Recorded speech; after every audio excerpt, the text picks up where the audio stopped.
그렇게 해가지고는 지역을 챙길 수가 없어요.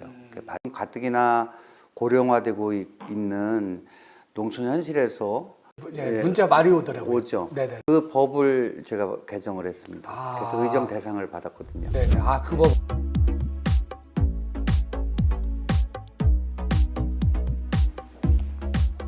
안녕하십니까. 증평 진천 음성 우리 군민 여러분, 지난 4월 총선에서 재선으로 주신 국회의원 이모선 이렇게 유튜브를 통해서 인사드립니다. 저에게 재선의 영광을 안겨주셨지만 지난 4년 초선으로서 열심히 잘했다는 평가보다는 앞으로 4년 더 큰 우리 중부 3군 중단 없는 변화 발전 성장 도약을 이끌으라는 무거운 짐을 지어주셨다고 생각합니다. 기대에 원하지 않도록 의정활동으로 보답드리도록 하겠습니다. 감사합니다. 네, 안녕하십니까. 예, 안녕하십니까. 충북 중부 3군 증평 진천 음성 우리 이모선 당선인님 모시고 인터뷰 오늘 진행을 하려고 합니다. 이번 총선에서 사실은 그 선거 초반만 하더라도 정대수 후보하고 사실은 그렇게 뭐 지지율 뭐 여론조사 그런 걸 봤을 때 뭐 경대수 후보가 이제 높게 나온 여론조사도 있었고요. 사실은 쉽지 않았던 선거였었는데 막상 이제 개표를 하고 나니까 사실 이제 그 당선인님께서 사실 좀 표체가 많이 났잖아요. 그래서 이제 그렇게 승리를 하셨는데 그 승리한 이유, 거기에 대해서 어떤 게 요인을 미쳤다고 생각을 하시는지요? 지난 4년 이제 초선으로서 의정 활동을 했는데요. 아시다시피 2년 동안은 코로나 때문에 지역 활동도 많이 못하고 얼굴도 못 알리고 초선 의원으로서 어려움이 많았습니다.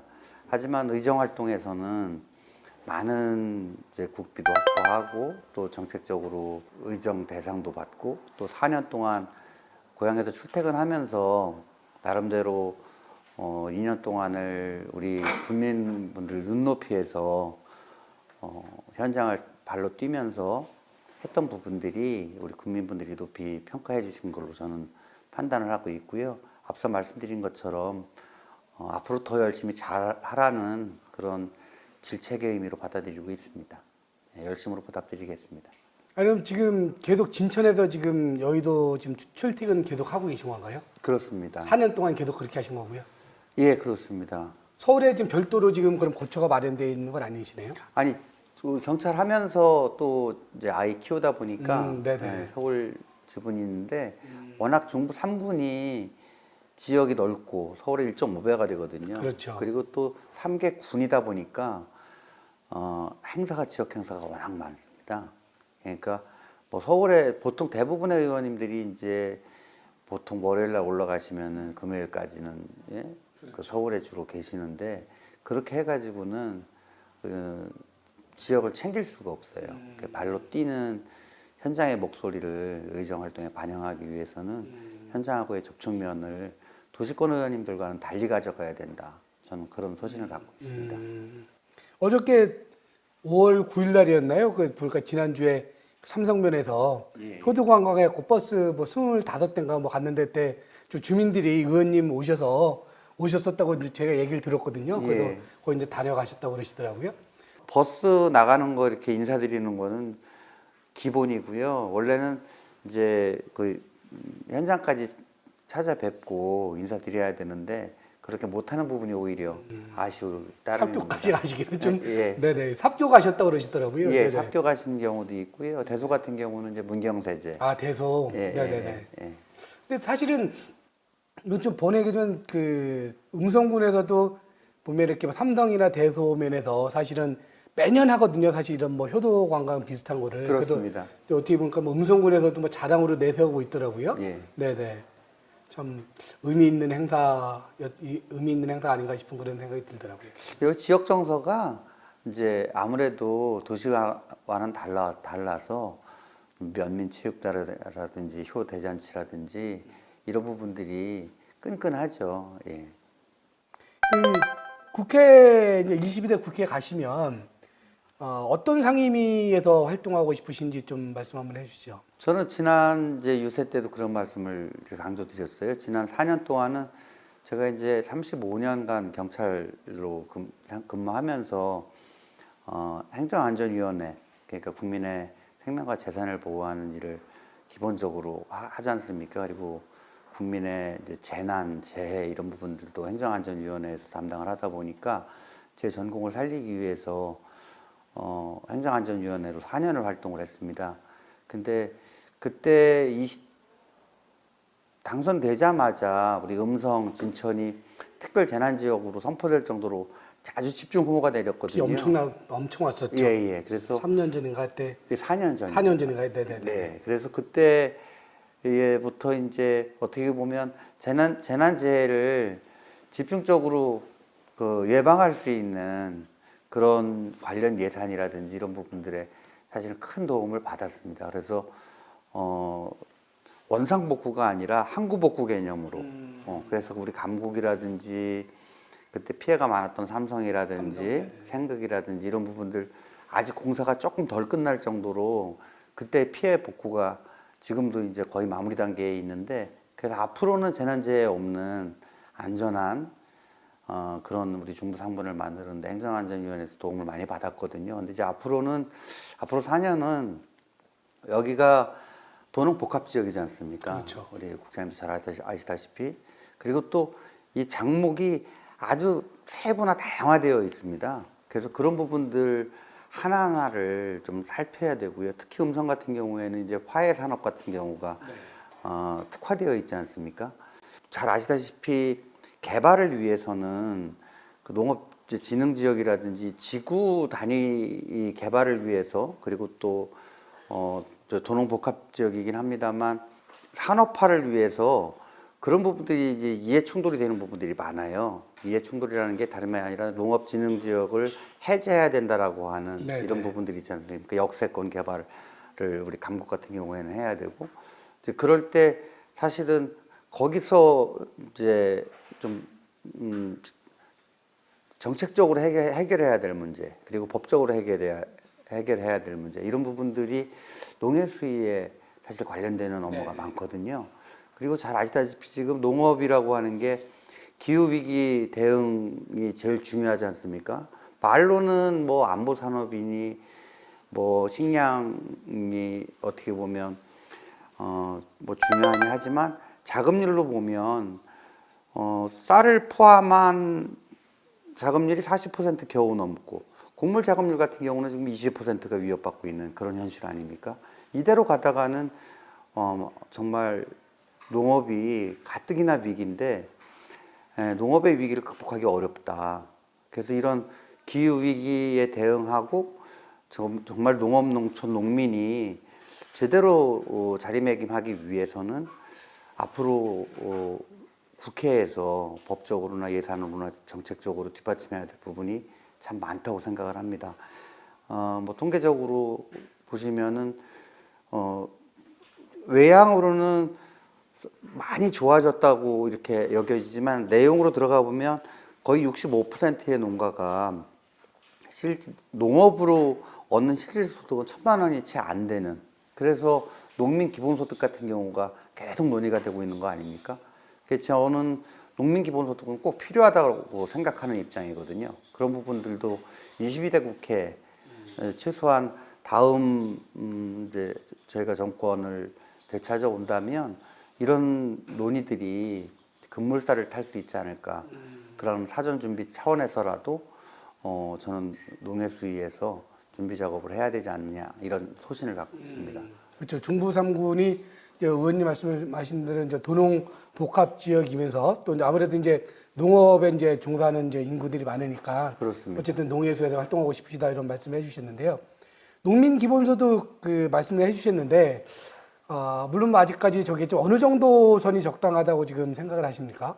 시도에서 이제 농가 기본소득을 네네. 채택한 데도 있고 농민 기본소득을 채택한 데도 있지만 뭐 물론 뭐 다다익선이겠죠. 많을수록 좋긴 하겠습니다만 재정 여건을 감안한다면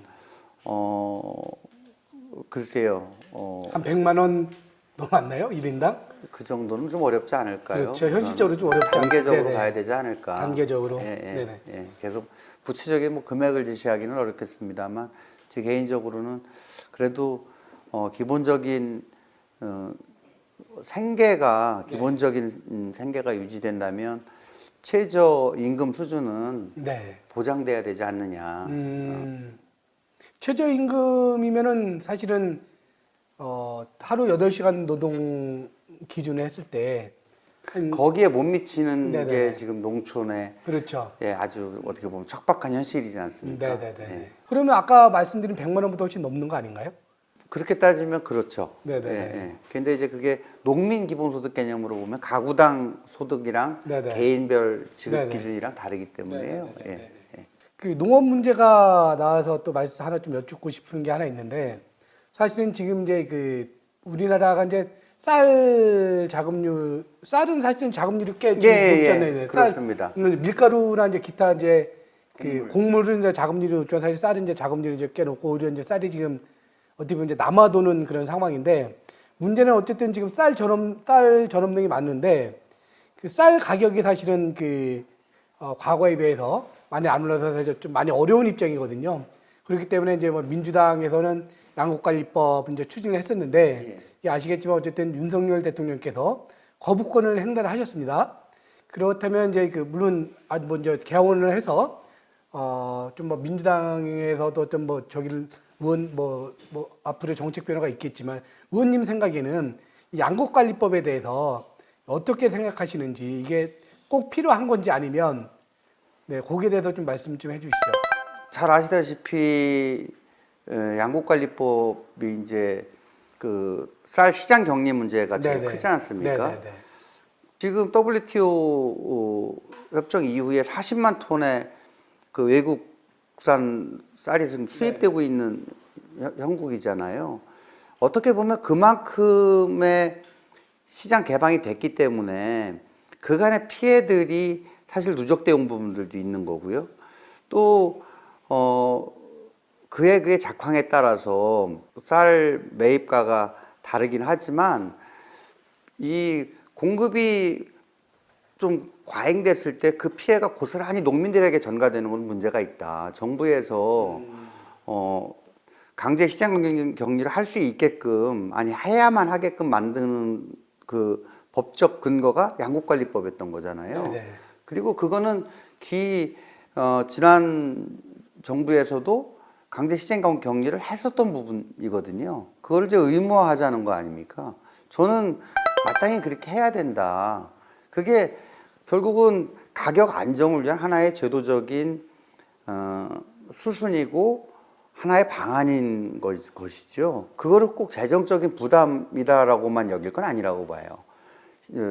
농민 입장에서 본다면 정말 안정된 상태에서 영농할 수 있는 가장 국가의 기본 책무다. 저는 그렇게 판단하고 있습니다. 최근에 또 뭐 문제가 됐던 게 이제 그 사실은 가락동 농수산물 시장이 있잖아요. 거기다 사실은 뭐 채소라든지 뭐 과일이라든지 뭐 어쨌든 우리나라의 그 채소나 과일 가격의 바로미터라고 할 수 있는 데가 사실 가락동 농수산물 시장인데 얼마 전에 이제 보도 보셔서 아시겠지만 이게 이제 생산자의 이익을 대변하기보다는 그 유통 시설 아니면 유통자들의 이익을 대변하는 그렇게 현재 변모됐다. 뭐 그런 뉴스들이 나왔거든요. 그래서 만약에 이제 농해 수입 활동을 하시면 가락동 농산물 시장에 대해서도 어떤 그걸 좀 변화시킬 수 있는 입법이나 이런 것들도 좀 추진을 계획하고 계시겠네요. 뭐 그 부분에 대해서는 좀 구체적으로 문제점을 좀 더 파악해야 될 부분이 있는 거고요. 기본 방향은 뭐 이 로컬 푸드처럼 각 이제 요즘 이제 시군 단위별로 이제 직거래가 많이 좀 활성화되고 있지 않습니까? 로컬 푸드를 어떻게 활성화시킬 것인지와 같이 논의가 돼야 된다고 봐요.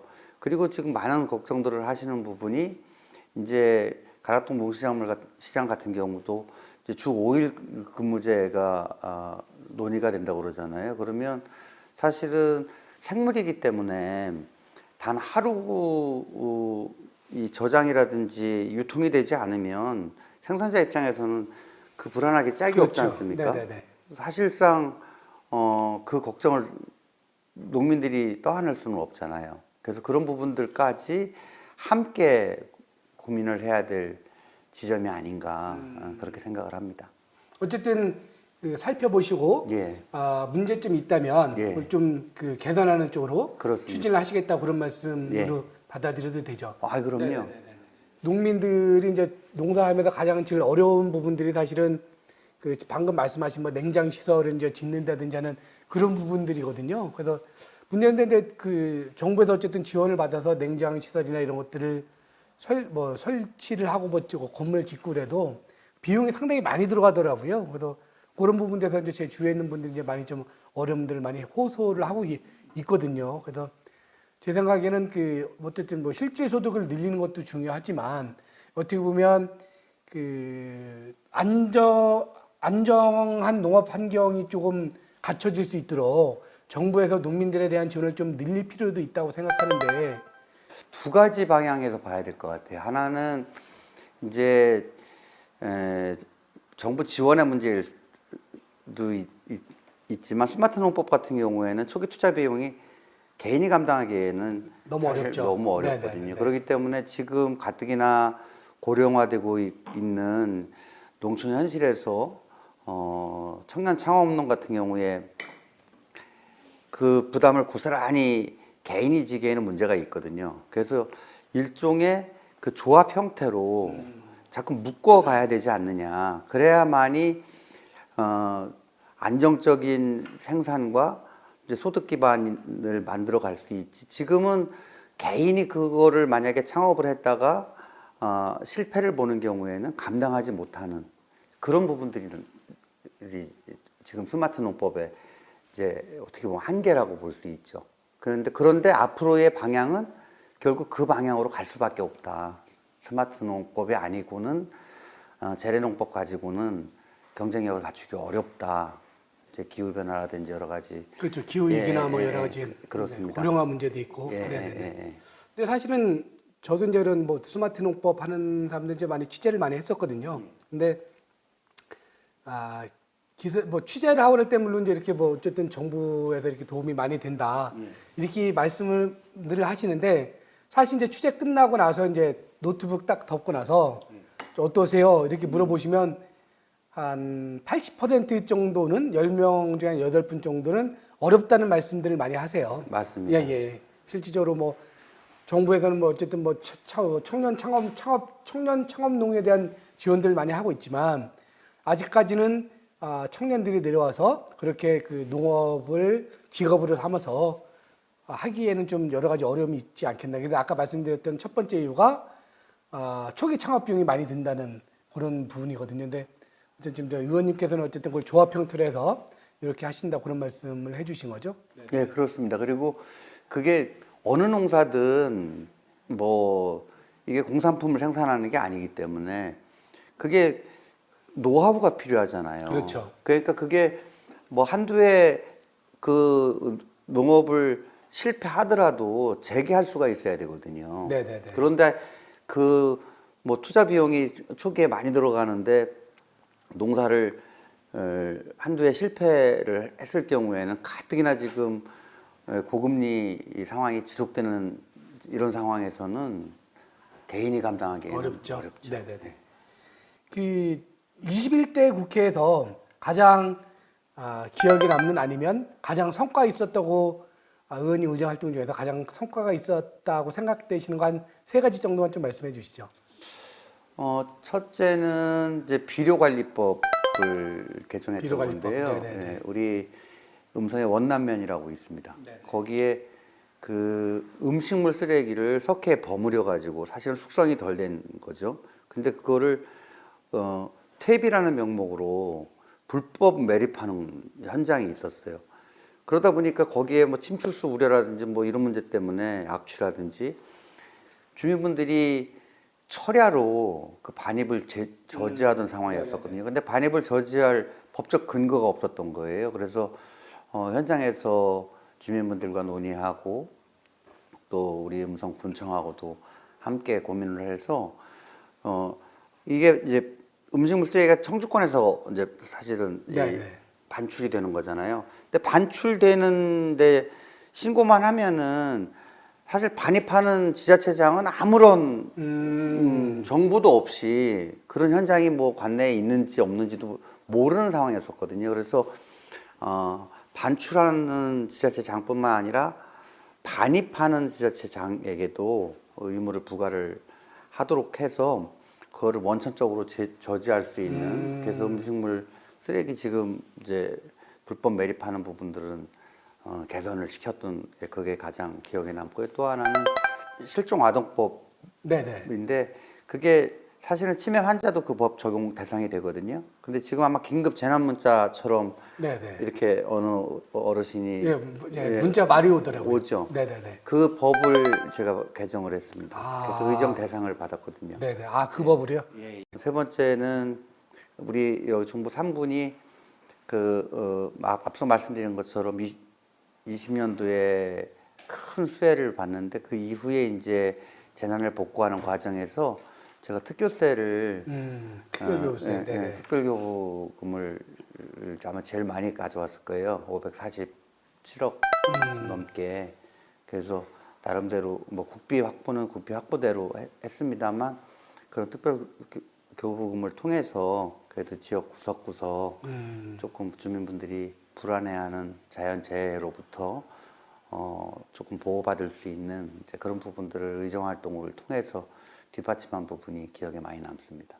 사실 저도 그때 혜택을 본 사람 중에 한 명이거든요.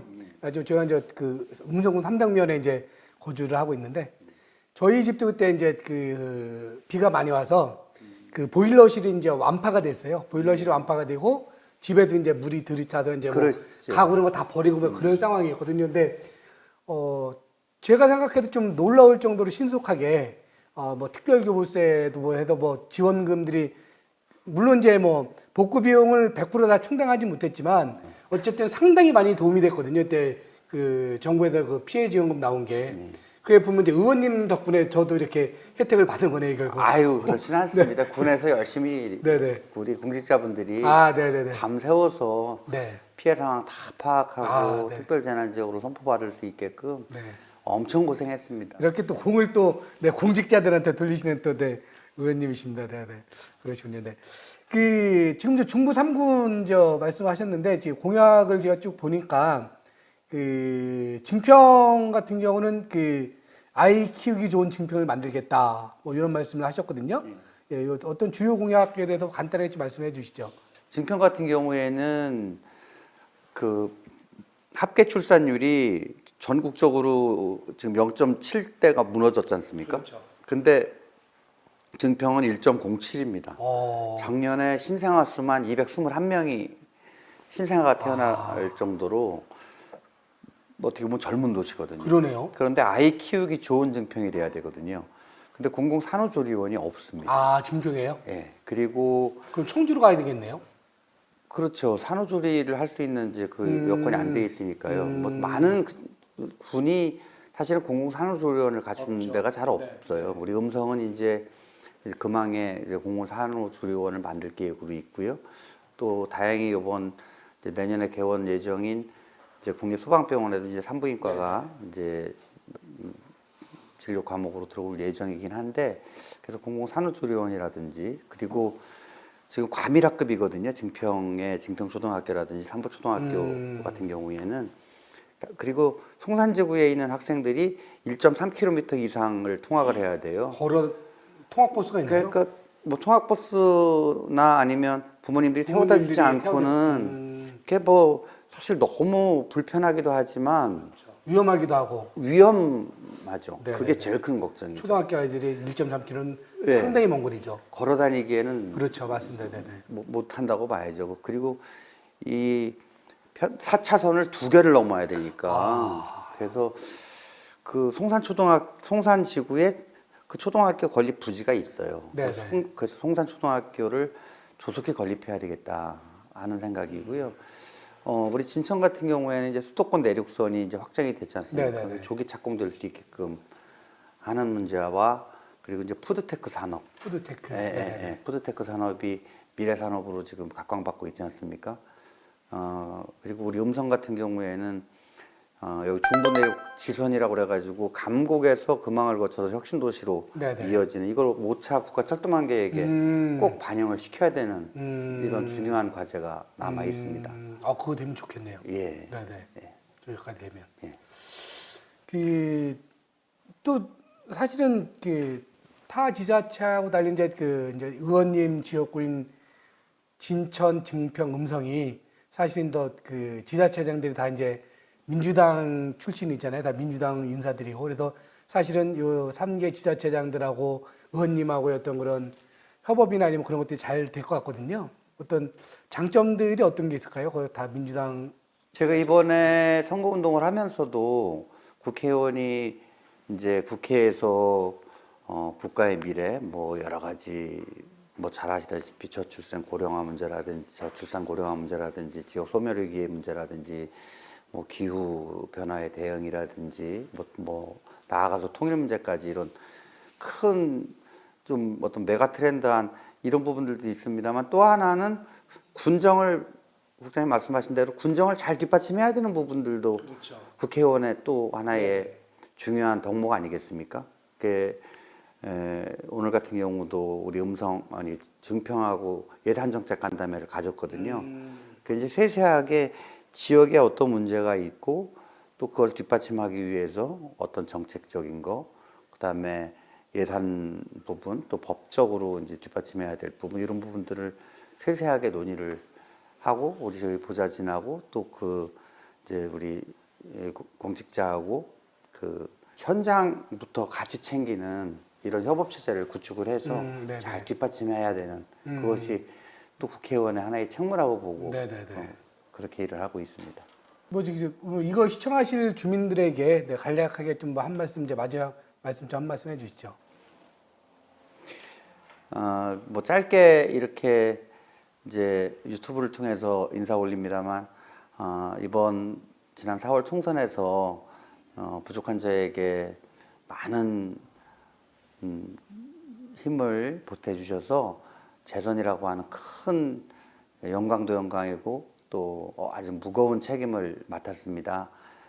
우리 국민 여러분들 기대에 어긋나지 않게 더 성실히 열심히 의정활동을 통해서 우리 중부 3군의 중단 없는 변화, 성장 그리고 더 큰 증평, 진천, 음성의 미래를 만들어 나가도록 하겠습니다. 시청해 주셔서 너무너무 감사드립니다. 고맙습니다. 감사합니다. 네네. 이건 좀 변화를 어떻게 윤석열 정부에 대해서 어떻게 평가하세요? 저는 이번 총선에서 이미 국민들의 평가가 나왔다고 생각을 합니다. 저는 이제 가장 큰 게 민주주의의 위기다. 이게 무슨 뭐 검찰 출신이 뭐 인사를 장악하고 안 장악하고 대통령실이나 행정부나 뭐 심지어는 국정원이라든지 감사원이라든지 이런 데까지 뭐 심지어 언론계까지도 이런 어떤 인사 전행 이런 부분들의 문제가 아니라 민주주의 자체의 퇴행. 두 번째는 민생의 위기. 민생의 위기가 저는 제일 컸다고 생각을 해요. 예컨대 뭐 파한단 875원이라고 하는 875원. 네, 그건 에피소드가 아닙니다. 왜냐하면 있지 않습니까? 875원이라고 하는 만약에 그런 것이 현실적으로 시세로 이루어진다고 하면 농민들 다 망하죠. 대파밭 갈아엎어야죠. 그렇죠, 맞습니다. 예. 네네네. 그래서 물어봤더니 제가 대파 농사 짓는 분한테 얼마에 경매하냐. 그러니까 2,000원에 나간다 그러더라고요. 그 당시에. 한 단에요. 네, 한 단에. 네네. 예? 그리고 소매가가 이제 3,500원에서 4,000원에 네. 이렇게 결정된다고 하더라고요. 그런데 그 875원이라고 하는 거를 예? 합리적인 가격이라고 하면 그리고 오히려 저는 더 큰 문제가 본인이 실수할 수 있죠. 또 잘 모르실 수도 있겠죠. 그렇죠. 대통령이. 네네. 그러면 잘 몰랐다. 시장을 직접 안 보니까 그렇죠. 잘 몰랐다. 그리고 만약에 가격이 낮게 책정돼 있다면 그럼 농민 걱정을 하는 게 대통령의 마음가짐 아니겠습니까? 맞습니다. 그렇죠. 네. 예. 그게 맞는 것 예. 같습니다. 네. 네. 그러니까 그런 부분들이 저는 좀 잘못되지 않았나. 100점 만점에 몇 점 정도 주실 수 있으실 것 같습니까? 그건 국민 여론조사 결과에 나온 것 같아요. 25점? 25점? 25점 정도? 예. 네네네. 앞으로 참 3년 동안 저걸 좀 많이 끌어올리셔야 될 텐데 좀. 네네. 최근에 보니까 뭐 뉴스 보셔서 아시겠지만 또 뭐 그 낙선 인사 뭐 분들이 이제 많이 또 이제 대통령실로 가고 계시더라고요. 뭐 이용 의원이 뭐 이제 정부 일비서관 뭐 거론되고 있고 뭐 그러니까 정무 라인은 다 보니까 좀 뭐 홍철호 수석 정무수석부터 비롯해서 다 그 낙선 인사들이 가고 있는 것 같아요. 가고 있더라고요. 그래서 뭐 회전문 인사니 뭐 보훈 인사니 뭐 이런 논란들이 많거든요, 지금. 저는 그 인사 자체보다도 그분들이 가서 정말 우리 국민들과 진정한 소통을 할 수 있다면 저는 뭐 그 부분은 뭐 낙천이든 아니든 그게 중요하지 않다고 생각을 해요. 저도 과거 김대중 대통령님 때 청와대에서 행정관으로 근무를 해봤거든요. 정말 열린 마음으로 국민분들과 현장의 목소리를 생생히 듣고 나눌 수 있는 그런 자세가 과연 참모들에게 되어 있는가. 또 본인이 그런 마음가짐으로 언론 그죠? 국민을 대변하는 언론관의 문제, 정말 언론을 과연 국민을 대변하는 그런 상대로 여겨주는가, 그런 게 중요하지 않는가. 그게 소통의 기본이라고 저는 생각을 합니다. 네네. 어쨌든 대통령실의 이제 어떤 비서관이나 수석들이 예. 진정으로 국민을 위하는 마음을 가지고 그렇습니다. 업무에 임해한다. 예. 네네. 때로는 뭐 대통령한테 좀 쓴소리도 하고 아닌 건 그렇죠. 아니라고 과감하게. 예. 근데 지금 뭐 그렇게 이야기하고 있는 분들은 지금 없는 것 같아도 그게 걱정이긴 합니다만 그렇죠? 그래서 이번에 뭐 만약에 뭐 낙선 되신 분들도 현장에서 국민의 목소리를 다 들으신 분들이시고 또 그만한 영향을 갖추신 분이라면 저는 낙천 여부가 중요한 게 아니라 앞으로의 그분들이 과연 얼마만큼 국민의 목소리를 경청하고 얼마만큼 변화된 자세로 지금까지 국정의 기조를 바꿀 수 있게끔 참모로서 대통령님한테 직언을 할 수 있는 직언 내지 조언을 할 수 있느냐 이제 그것이 중요한 포인트라고 저는 생각을 합니다. 대통령에게 직언을 할 수 있어야 한다. 예. 네, 알겠습니다. 오늘 여기까지 하시고 혹시 뭐 더 하시고 싶은 말씀 있으시면 좀 더 하셔도 될 것 같습니다. 네. 많은 말씀 안 하신 것 같아요. 네. 알겠습니다. 여기서 마치도록 하겠습니다. 네. 고맙습니다. 네, 감사합니다.